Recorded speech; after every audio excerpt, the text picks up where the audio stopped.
جی نے کہا کہ اگر کپڑا ہاتھ پہ ڈالیں تو قریب سے تو ہاتھ کی رنگت نظر نہیں آتی، لیکن دور اگر کر کے دیکھیں تو ہاتھ کی رنگت تھوڑی بہت ظاہر ہو رہی ہے، تو ایسے کپڑے میں نماز پڑھنا کیسا ہے؟ دیکھیں، باریک کپڑے کی پہچان یہی ہے کہ جب اسے ہاتھ پہ ڈال کر دیکھیں، اگر اس بالکل صاف نظر آ رہا ہے ہاتھ تو بس وہ باریک کپڑا ہے، جیسے عورتوں کے دوپٹے ہوتے ہیں کہ ہاتھ کی رنگت تک کلیئر نظر آتی ہے۔ اگر ایسا نہیں ہے، مثلا وہ گف ہے، اتنا موٹا ہے کہ رنگت نظر نہیں آ رہی، تو اس کو موٹا کپڑا ہی کہتے ہیں۔ باقی دور سے تو آپ کتنا ہی موٹا کپڑا پہن لیں، آپ دروازے میں کھڑے ہو جائیں، دروازہ کھول دیں، باہر سے لائٹ پڑے گی، ٹانگوں کی حیت اور ساخت نظر آئے گی، تو یہ دور سے دیکھنے کا اعتبار نہیں، اصل میں اس کا اعتبار ہے، تو یہ موٹا کپڑا ہی کہلائے گا۔ ایک بعض خواتین میک اپ کر کے نماز پڑھتی ہیں، ہو جاتی ہے کہ نہیں؟ دیکھیں، ایک تو یہ ہے کہ میک اپ کرنے کے بعد وضو کیا، اگر تو یہ صورتحال ہو اور وہ میک اپ ایسا ہو کہ پانی کو کھال تک پہنچنے کی راہ میں رکاوٹ ہو، پھر تو وضو نہیں ہوگا، جب وضو نہیں ہوگا تو نماز بھی نہیں ہوگی۔ اور اگر وضو پہلے کر لیا تھا پھر میک اپ کیا تو پھر بس یہ دیکھیں کہ اگر اس میک اپ میں کنفرم بالکل تحقیق کے ساتھ کوئی ناپاک چیز ملی ہوئی تھی، پھر تو وہ جسم ناپاک ہو جائے گا، اور پھر اس ناپاکی کی حالت میں جب نماز پڑھیں گے تو نہیں ہوگی۔ اور اگر کنفرم یقین ہے کہ اس میں کوئی ناپاک چیز نہیں، یا کم از کم یقینی طور پہ کوئی دلیل نہیں ہے، کوئی وسوسہ شبہ ہے، اس کا اعتبار نہیں ہوتا، تو وضو کرنے کے بعد اگر اس قسم کا میک اپ کر کے نماز پڑھیں گی بالکل نماز ہو جائے گی، کہ فی نفسی ہی میک اپ کوئی ایسی چیز نہیں ہے کہ جو نماز کی راہ میں رکاوٹ ہو۔ تو وہی ہوتا ہے کہ یا تو وضو کی راہ میں رکاوٹ ہوگی، اور یا پھر وہ خود ناپاک ہوگا، تو انسان کو ناپاک کرے گا، اور ناپاکی کی حالت میں نماز پڑھنا منع ہوتا ہے۔ تو یہ دو چیزیں اگر نہیں ہیں تو پھر آپ کی نماز بالکل ہماری بہنوں کی ہو جائے گی۔ یہ کہتے ہیں کہ اور پھر کچھ کویسچنز ہیں کہ موت کے وقت کیا ایمان زائل ہو سکتا ہے اگر کوئی بہت ہی زیادہ گناہ گار ہو تو؟ جی بالکل ہو سکتا ہے، اللہ نہ کرے کہ ایسا ہو، لیکن پاسبل ہے۔ اسی لیے ہمیں گناہوں سے بچنا چاہیے، اور خصوصاً بری صحبت سے۔ ایک روایت کے مطابق مرتے وقت انسان کی نگاہوں کے سامنے ان کے چہرے لائے جاتے ہیں جن کے ساتھ وہ اکثر رہتا تھا، ہم مجلسوں کے چہرے۔ اب اگر چرسی، موالی، شرابی، زانی، جواری قسم کے لوگ ہوں گے تو پھر انہی کے چہرے آئیں گے، اور آخری وقت میں ہو سکتا ہے اللہ نہ کرے کہ کلمہ بھی نصیب نہ ہو۔ اور اسی طرح بسا اوقات انسان کے بہت سے گناہ اس کے ایمان کو زائل کرنے کا سبب بھی بن سکتے ہیں۔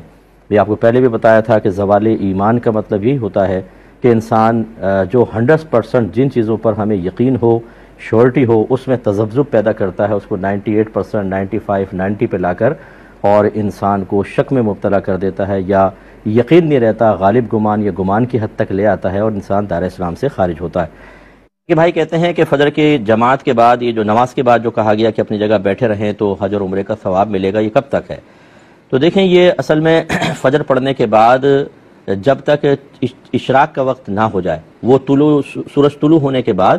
تقریباً 20 منٹ یہ بیچ میں گزار لیں، اس کے بعد اشراق کا وقت ہوتا ہے، تو اس وقت تک آپ تشریف فرماؤ گے، ٹائم ہے آپ کے پاس، اور لگاتار بیٹھنا ہوتا ہے، جیسے حدیث کے اندر آیا ہے، اگر آپ درمیان میں وضو کرنے چلے گئے، اٹھ گئے، آپ نے بات کر لی، کچھ کھانا کھا لیا، تو ہو سکتا ہے پھر یہ آپ کو فضیلت حاصل نہ ہو۔ ایک انہوں نے فرمایا کہ قرب کا سب سے بڑا ذریعہ نماز بیان کی گئی ہے کہ یہ نماز ہوتی ہے، اور علماء یہ فرماتے ہیں کہ نماز سے اگر گناہ بخشے جاتے ہیں تو صغیرہ گناہ بخشے جاتے ہیں، جبکہ یہ حدیث جو ہے جو بھی بیان ہوئی کہ اگر کوئی اس طرح نماز پڑھے، 2 رکعت کے نماز میں دنیا کا خیال نہ لایا تو گناہوں سے ایسا پاک و صاف ہو جائے گا جیسے آج ہی ماں کے پیٹ سے پیدا ہوا ہے۔ اس میں تو بظاہر ٹکراؤ ہے کہ نماز سے اگر صرف صغیرہ معاف ہوتے ہیں، کبیرہ نہیں، تو پھر اس کا مطلب ہے کہ ایسا تو نہ رہا، ایسا تو نہ ہوا جیسے ماں کے پیٹ سے ابھی پیدا ہوا ہے، تو پھر ان دونوں میں مطابقت اور موافقت کیسے ہوگی؟ دیکھیں، مسئلہ یہ ہے کہ جب بچہ ماں کے پیٹ سے پیدا ہوتا ہے تو نہ اس کے نام اعمال میں صغیرہ ہوتے ہیں اور نہ کبیرہ ہوتے ہیں، تو اور دوسری جو یہ بالکل صحیح ہے کہ حدیثوں کا سے ہی مفہوم حاصل ہوتا ہے کہ نماز سے صغیرہ گناہ معاف ہوتا ہے، کبیرہ گناہ معاف نہیں ہوتے ہیں۔ تو اگر 2 رکعت نماز پڑھی اور سرکار فرما رہے وہ ایسا پاک و صاف ہو گیا جیسے آج ہی ماں کے پیٹ سے پیدا ہوا ہے، تو اس کا مطلب ہے صغیرہ گناہ کے اعتبار سے کہ ایسا جیسے ماں کے پیٹ سے بچہ پیدا ہوتا ہے تو اس کے نام اعمال میں کوئی صغیرہ نہیں ہوتا، اس طرح اس کے تمام صغیرہ گناہ معاف کر دیے جائیں گے۔ اور یوں بھی آپ کہہ سکتے ہیں کہ اللہ تبارک و تعالیٰ کوئی معاذ اللہ ان قوانین کا پابند نہیں ہے، یہ اکثری اور مطلب معاملات کے تحت ہوتا ہے کہ اکثر ایسا ہوتا ہے، ورنہ اللہ تعالیٰ چاہے تو ایک سبحان اللہ کی برکت سے اللہ تعالیٰ تمام صغیرہ کبیرہ گناہ معاف کر دے، اسے کون روک سکتا ہے؟ تو یہ بھی ہو سکتا ہے کہ یہ کہنا مقصود ہو کہ اگر اللہ تعالیٰ کی بارگاہ میں مقبول ہو گئی وہ 2 رکعت نماز تو اللہ تعالیٰ اس کے صغیرہ کبیرہ گناہ معاف کر دے گا، لیکن یہ پرٹیکولر کیسز ہوں گے، اکثر یہ ہوتا ہے کہ صرف صغیرہ معاف ہوتے ہیں، کبیرہ معاف نہیں ہوتے، تو پھر ان میں کوئی باہم ٹکراؤ نہیں ہے اگر آپ غور کریں تو۔ یہ بہن نے فرمایا کہ اگر کوئی نفل بیٹھ کر پڑھ رہا ہو اور اس کو یاد نہ رہے کہ آخر میں سجدہ سہو کرنا تھا اور بالفرض سلام پھیر دیا ہو تو پھر کیا حکم شرع ہوگا؟ دیکھیں مسئلہ یہ ہے کہ اگر تو جیسے بہن نے کچھ بیان کرنے کی کوشش کی، میں اس کو سمجھا دیتا ہوں. آپ اگر کھڑے ہو کر نماز ادا کر رہے ہیں، چوتھی میں بیٹھے سجدہ سہو کرنا تھا لیکن آپ نے نہیں کیا، دونوں طرف سلام پھیر کر پھر آپ نے کوئی گفتگو کر لی، کسی سے دنیاوی بات چیت کر لی، کچھ کھا پی لیا، اٹھ کر چل پڑے، 2-3 قدم چل لیے، تو سمجھ لیجئے کہ اب یہ نماز واجب العیادہ ہوگی، کیونکہ آپ نے سجدہ سہو نہیں کیا اور ترک واجب پر ہی سجدہ سہو تھا. تو گویا کہ یہ نماز بغیر واجب کی ہوئی، اور جو نماز بغیر واجب کے ہو اور آخر میں سجدہ سہو بھی نہ کر سکیں، اس نماز کو دوبارہ پڑھنا لازم ہوتا ہے، لیکن اسی وقت میں پڑھنا لازم نہیں ہے. یہ پوری زندگی میں جب کبھی چاہے آپ کو موقع ملے آپ پڑھیں، اور بہتر یہ ہے کہ جتنی جلدی ہو سکے آپ پڑھ لیجئے. لیکن اگر آپ نے اسی طرح یہ فرض نماز مثال کے طور پہ تھی اور آخر میں سلام پھیر دیا، سجدہ سہو یاد نہ رہا، لیکن ابھی آپ کوئی ذکر الہی کر رہے ہیں، اپنی جگہ سے اٹھے نہیں ہیں، کوئی دنیاوی کلام نہیں کیا، کچھ چیز کھائی پی نہیں، کہیں اٹھ کے چلے نہیں ہیں، اور پھر اچانک یاد آیا کہ اوہو سجدہ سہو تو رہ گیا تھا، تو اب یہ بیچ میں جو آپ ذکر الہی کرتے رہے ہیں یہ گویا کہ آپ کو نماز سے باہر نہیں کرے گا، یہ اجنبی بالفصل نہیں ہے. لہٰذا اسی وقت آپ دوبارہ دو زانوں بیٹھ کر پہلے التحیات پڑھیں، کیونکہ پہلے والا قاعدہ باطل ہو گیا سمجھ لیں. التحیات پڑھیں، پھر وہ اسی طرف سلام پھیر کے 2 سجدے کریں، بیٹھ کر پھر مطلب بیٹھے رہیں، اور پھر التحیات، درود شریف اور دعا پڑھیں، آپ کی نماز ہو جائے گی. تو اصل تو یہ حکم ہے. اب مثال کے طور پہ آپ نفل نماز کے لیے نفل نماز جیسے آپ کہہ رہی ہیں بیٹھ کے پڑھی، سجدہ سہو لازم تھا، 2 رکعت نفل تھی، آخر میں سلام پھیر دیا. اب یہ مسئلہ نہیں ہے کہ آپ بیٹھی ہوئی تھیں یا کھڑی ہو گئیں یا وہ نماز قیام والی تھی یا قیام اس میں لازم تھا یا نہیں تھا، اصل وہی چیزیں جو میں نے ابھی عرض کی. چنانچہ اس نفل کے اندر بھی دیکھیں، اگر آپ نے نفل 2 رکعت بیٹھ کے پڑھی، سجدہ سہو یاد نہ رہا اور اس کے بعد بیٹھے بیٹھے آپ نے کلام کر لیا، کھا پی لیا، یا آپ اٹھی نہیں ہے لیکن یہ کام کر لیے، اب اس پر مطلب بنا نہیں ہو سکتی ہے، آپ کو نئے سرے سے 2 رکعت نماز ادا کرنی چاہیے. اور اگر آپ بیٹھی ہیں اور ذکر الہی وغیرہ کیا ہے یا خاموشی بیٹھی ہیں، کچھ اور نہیں کیا، کوئی ایسا کام نہیں کیا جو نماز کے منافی ہو، تو پھر اسی کو آپ اسی پر سجدہ سہو آپ کر کے اپنی نماز کو کمپلیٹ کر سکتی ہیں. میں نے پوچھا تھا کہ تکبیر تحریمہ میں کانوں کے بجائے کندھوں تک اگر ہاتھ اٹھائے اور پھر تکبیر لگائی تو کیا نماز ہو جائے گی یا نہیں ہو جائے گی؟ جی بالکل ہو جائے گی. امام اعظم رضی اللہ تعالی عنہ کے نزدیک کانوں کے محاذات میں یعنی مد مقابل تک ہاتھ اٹھائیں. تو اگر ہم کندھوں تک اٹھائیں گے تو یہ کانوں کے بھی مد مقابل ہو جاتے ہیں. جیسے ایک سوال کے جواب میں کہا تھا، ایک بھائی نے پوچھا تھا کہ کیا کانوں کو یہ انگوٹھے لگانا چاہیے تکبیر میں؟ تو عرض کیا تھا کہ انگوٹھے لگانا تو لازم نہیں ہے، مطلب بس یہ ہے کہ مستحب یہ ہے کہ کانوں کے برابر آ جائیں. وہ لوگ اندازہ کرنے کے لیے یوں لگا لیتے ہیں تاکہ ذرا سے اندازہ ہو جائے. تو کندھے تک ہاتھ اٹھانے میں بھی کانوں کے برابر ہو سکتے ہیں، بس تھوڑا سا اور اونچا کر لیں زیادہ بیسٹ ہے. تو یہ سنت کریمہ ہے. اور اگر فرض کر لیں اس سے نیچے بھی کیا تو نماز تو پھر بھی ہو جائے گی لیکن ترک سنت لازم آئے گا. نے فرمائے جو آیت درود ہے یا ایھا الذین آمنوا صلوا علیہ وسلموا تسلیما، تو اس میں کیا فوراً درود پاک پڑھنا واجب ہے یا تاخیر بھی کر سکتے ہیں؟ دیکھیں اس آیت میں چونکہ حکم موجود ہے اللہ تبارک و تعالیٰ کا، تو اسی کی روشنی میں فقہاء نے فرمایا کہ زندگی میں کم از کم ایک بار درود و سلام پڑھنا تو فرض ہوتا ہے تاکہ اس آیت پر عمل ہو جائے. اور جب آیت پر عمل ہو گیا تو پھر فوری طور پہ آپ کو پڑھنا کوئی لازم نہیں ہے، کیونکہ آپ نے پہلے بھی کئی دفعہ پڑھا ہوگا. پھر یہ ہوتا ہے کہ اگر کسی مجلس اور محفل میں آپ نبی کریم صلی اللہ علیہ وسلم کا تذکرہ سنتے ہیں تو پہلی مرتبہ جب آپ نے سنا تو پڑھنا واجب ہوتا ہے، اور اس کے بعد جتنی مرتبہ سنیں گے وہ مستحب ہوتا ہے. ایسی اذان جیسے ہو رہی ہے، پہلی مرتبہ سرکار کا نام آپ کے کانوں تک پہنچتا ہے تو پہلی مرتبہ درود پاک پڑھنا واجب اور پھر مستحب ہو جاتا ہے. تو اس آیت درود کے اوپر بہتر ہے کہ آپ اللہ تعالیٰ کی فرما برداری کے قصد و ارادے سے فوری طور پر عمل کر لیں، درود پاک پڑھ لیں. لیکن حقیقتاً جب ایک دفعہ سن کے آپ نے پڑھ لیا تو گویا کہ اس آیت پر عمل کر لیا. لیکن بہتر ہے کہ جب پڑھا جائے تو آپ درود پاک پڑھ لیں، کیونکہ حکم موجود ہے. لیکن نہیں بھی پڑھا فوری طور پہ بعد میں پڑھ لیا تو گناہگار نہیں ہوں گے. کسی نے پوچھا تھا کہ کسی نے کہا ہے کہ جنت البقیع دنیا کا واحد قبرستان ہے جہاں عذاب الہی نازل نہیں ہوتا بلکہ صرف رحمتوں کا نزول ہوتا ہے، اور یہاں دفن شدہ ہر شخص بخشا جائے گا، کیونکہ ایمان کی حالت میں مدینے میں موت آنا بھی بخشش کی علامت ہے. کیا یہ بات صحیح ہے؟ دیکھیں یہ دعویٰ مطلب خود ساختہ ایک دعویٰ ہے. ایک ہوتا ہے حسن ظن قائم کرنا اور ایک ہے کہ حقیقت حال.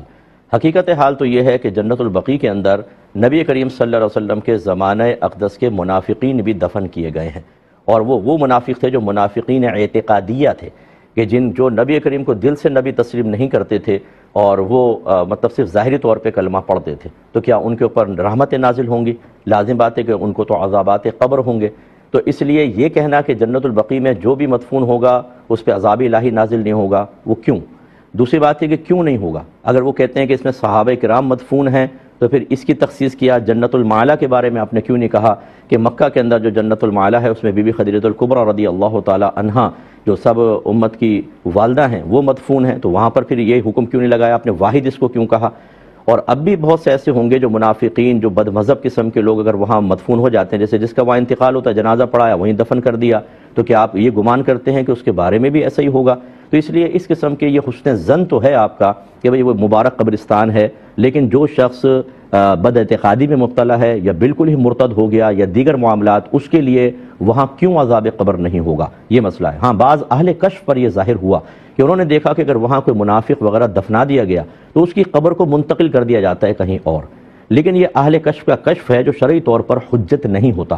باقی یہ ضرور ہے کہ نبی کریم صلی اللہ علیہ وسلم نے ارشاد فرمایا کہ جس سے ہو سکے وہ مدینے میں مرے، کیونکہ جو مدینے میں فوت ہوگا میں بروز قیامت اس کی شفاعت کروں گا۔ تو لہٰذا اتنی بات آپ کی درست ہے کہ جو حالت ایمان میں مدینے میں مر جاتا ہے، وہ چاہے جنت البقیع میں دفن ہو، وہ چاہے کہیں پر بھی دفن ہو، نبی کریم صلی اللہ علیہ وسلم اس کی شفاعت فرمائیں گے۔ تو خلاصہ کلام یہ ہوا کہ اس طرح کا دعویٰ بغیر کسی شرعی دلیل کے کرنا مناسب نہیں۔ عقلی دلائل میں نے آپ کی خدمت میں ذکر کی ہے۔ باقی جنت البقیع بڑا مبارک قبرستان ہے، وہاں پر دفن کی سعادت حاصل ہو جانا بہت بڑی سعادت کی بات ہے، لیکن کسی مرتد کے لیے نہیں، کسی منافق کے لیے نہیں، کسی بدعقیدہ کے لیے نہیں۔ اگر وہاں دفن ہو بھی گیا اس کو وہیں پر عذاب شروع ہو جائے گا۔ لہٰذا یہ مطلقاً ایک اس طرح کا دعویٰ کرنا یہ محتاج دلیل ہے۔ کوئی دلیل لے آئے تو ٹھیک ہے، لے کر آ جائے، لیکن مجھے نہیں لگتا کہ وہ دلیل لا سکے گا۔ ایک بھائی نے پوچھا تھا کہ احرام سے پہلے سرما لگا سکتے ہیں؟ جی بالکل لگا سکتے ہیں، اور احرام کی حالت میں خوشبودار کھانا جیسے بریانی وغیرہ کھانا بالکل کھا سکتے ہیں، حتیٰ کہ جو بریانی میں الائچی ڈلی ہو، اگر الائچی آپ چبائیں اس سے پورا منہ مہک جائے تب بھی مسئلہ نہیں ہے، کہ جو یہ خالص خوشبوئیں کہلاتی ہیں۔ خالص کا مطلب جیسے جس میں آپ کوئی ملاوٹ نہیں کرتے بلکہ اوریجنل خوشبوئیں پیدائشی طور پہ، جیسے دار چینی ہے، لونگ ہے، یا مطلب الائچی ہے، یہ اگر پکا لی جائیں تو اب چاہے خوشبو دے رہی ہوں، برن ہو جانے کے بعد، پکانے کے بعد یہ سمجھ لے خوشبو ان کی فنا ہو گئی، جو ممنوعہ خوشبو تھی۔ اب اگر آپ کھائیں گے بھی تو کوئی حرج نہیں ہے۔ حالت احرام میں سینیٹائزر کا استعمال اس سے اجتناب کریں، کیونکہ اس میں خوشبو ہوتی ہے، بعد میں تو بہت ہی تیز خوشبو ہوتی ہے، تو اس میں دم لازم ہونے کا خطرہ ہے، سینیٹائزر یوز نہ کریں۔ اسی طرح خوشبودار صابن کے استعمال سے بھی اجتناب کیجئے، بغیر خوشبو والا لے لیں، مل جاتے ہیں صابن، وہ استعمال کریں۔ ایک بھائی نے پوچھا کہ تمام تر سہولیات کے موجود ہونے کے باوجود بعض لوگ پیدل حج کر رہے ہیں، کوئی دھاگے سے قرآن پاک لکھ کر ایک کارنامہ سر انجام دینے کی کوشش کر رہا ہے، کیا یہ وقت کو ضائع کرنا نہیں ہے اور خود کو تکلیف میں ڈالنا نہیں ہے؟ کیا حکم شرع ہوگا؟ یہ بالکل میں آپ کی تائید کروں گا۔ دیکھیں بہت سی چیزیں ایسی ہوتی ہیں کہ شاید آپ ہماری بات پوری سنے بغیر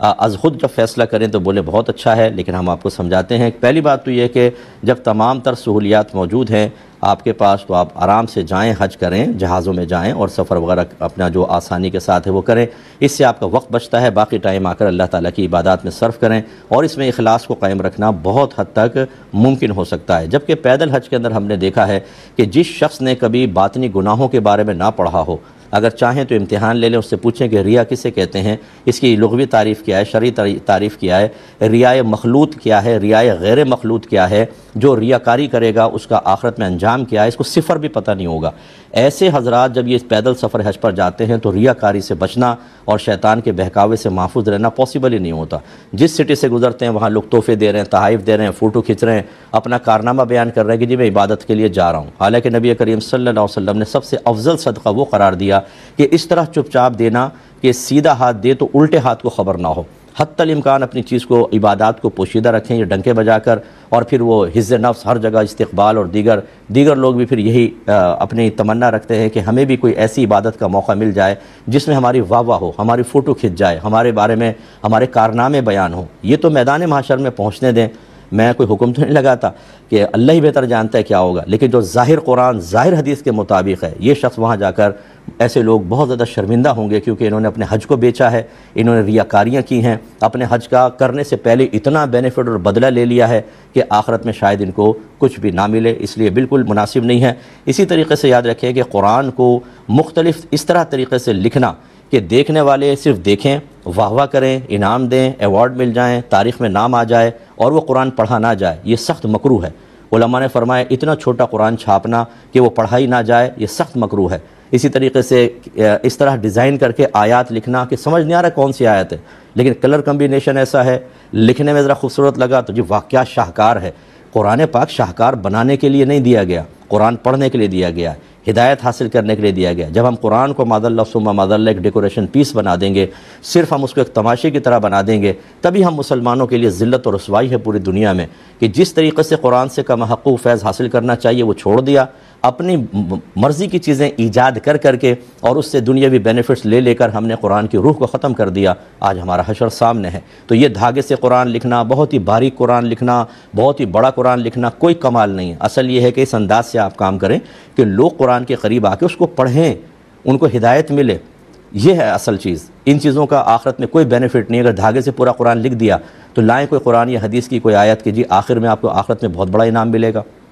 بالکل کوئی انعام نہیں ہے۔ یہ صرف ایک مباح کام ہے، نیکی بھی نہیں کہہ سکتے اس کو، تو مباح کام ہے۔ اور اس میں اگر ریاکاری ہو، اداکاری ہو، اگر بینیفٹ حاصل کرنا ہو، اپنے نام کی واہ واہ، نام و نمود اور تاریخ میں نام لکھوانا یہ اصل مقصود ہو، تو پھر تو بھول جائیں کہ آخرت میں کچھ ملے گا۔ اللہ تعالیٰ سمجھنے کی توفیق عطا فرمائے۔